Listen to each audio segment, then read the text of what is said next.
Night in Oakland, but the Rockets come in and tarnish the proceedings. Rockets up one, final seconds. Steph Curry not able to hit. Ball bounces around, winds up in Kevin Durant's hands. Durant had 20, but the ball still on his fingertips there.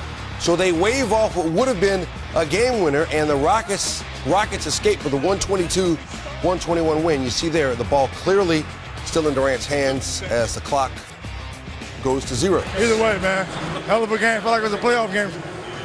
We put up a fight, man. We gave them so many points in transition. That's the team we're about. We're gonna fight back. We're gonna fight back every possession, every game, and came here with the win.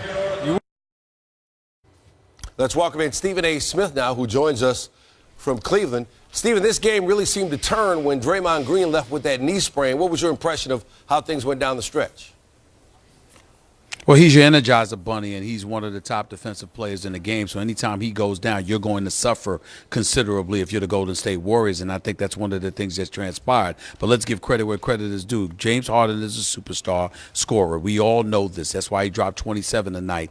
Chris Paul didn't have a spectacular night offensively, but you saw him record 11 assists. And then you look at the bench. You look at a guy like Eric Gordon, who got aggressive. He dropped 24. You look at Tucker, who they acquired in the offseason. He gave you 20. And so when you look at something like that along those lines, and Luke Mbamute, he got 14 points as well. You're not anticipating that those guys are going to give you something offensively outside of Gordon, but that's what Houston does. Mike D'Antoni is brilliant offensively. He finds a way to get everybody involved and to make sure everybody gets their share of shots and have an opportunity to make some noise on the offensive side of the ball. That's what you saw Houston do tonight. And with CP3, they're running the show to some degree, taking the pressure off of James Harden. He was free to do damage when he needed to do damage, and that's why I think you saw in terms of the difference in tonight's game. All right, so confidence boost for Houston, especially with all the pieces that they're trying to fit together there. Let's look big picture now for the Warriors. They get 23 points from Nick Young, including 20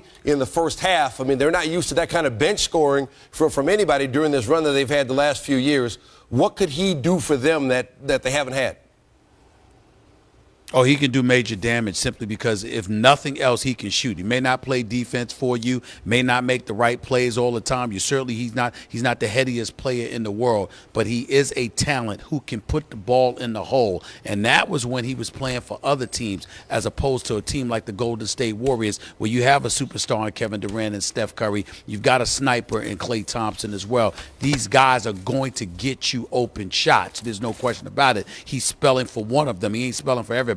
And so when he's on the floor, he's going to get open shots that he never received in his career. Expect what you saw tonight not to be a surprise, not to be an aberration. This is a guy who can shoot the basketball, and that's when it's contested. So imagine what he's capable of doing when the shots are open shots, which Steve Kerr and the Golden State Warriors system is clearly going to get him. He was a big-time pickup in the offseason because his style of play is perfect for what Golden State is trying to do on the offensive side of the ball, and he's fully equipped to take advantage of that, and that's why I think it's going to help them. Tonight's game, it's a loss, but it's the first game of the regular season. It's no biggie at all. It's not going to stop them from winning 65-plus games. I can tell you that. All right, that being said, though, I mean, the Warriors, picked by just about everybody to be the favorite not only in the West but also in the overall NBA. What does a win like this do for Houston's confidence, knowing that they can go in there and get a win, even though it's just the first game of the season?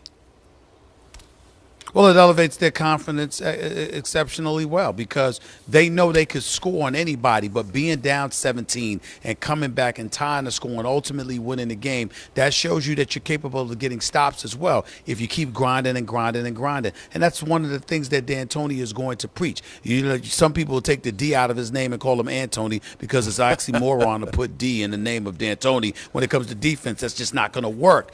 But sometimes a better defense is a great offense that keeps grinding and keeps pushing and keeps coming after you because it tends to demoralize most opponents because they struggle to keep the pace. Golden State is not a team that's going to happen to on most nights. But when you look at Houston, the fact that you could beat Golden State and you could come back from such a deficit does give you confidence against everybody else because everybody else you're playing against are not the Golden State State Warriors. So this is why they went out and got a CP3 and they got a Tucker and they got Luke Mbamute and they got these guys because they believe that there's damage that they can do, and they can clearly do it on the offensive side of the ball. We'll see if they can keep it up. Time will tell. All right, Steve, we appreciate you staying up late to join us. Thanks a lot, man. So once again, Draymond Green sat out the fourth quarter, and that's where the game turned. Rockets outscored the Warriors by 14 points in the fourth after entering the quarter with a 13-point lead. And I can do the math. That means you lose by 1.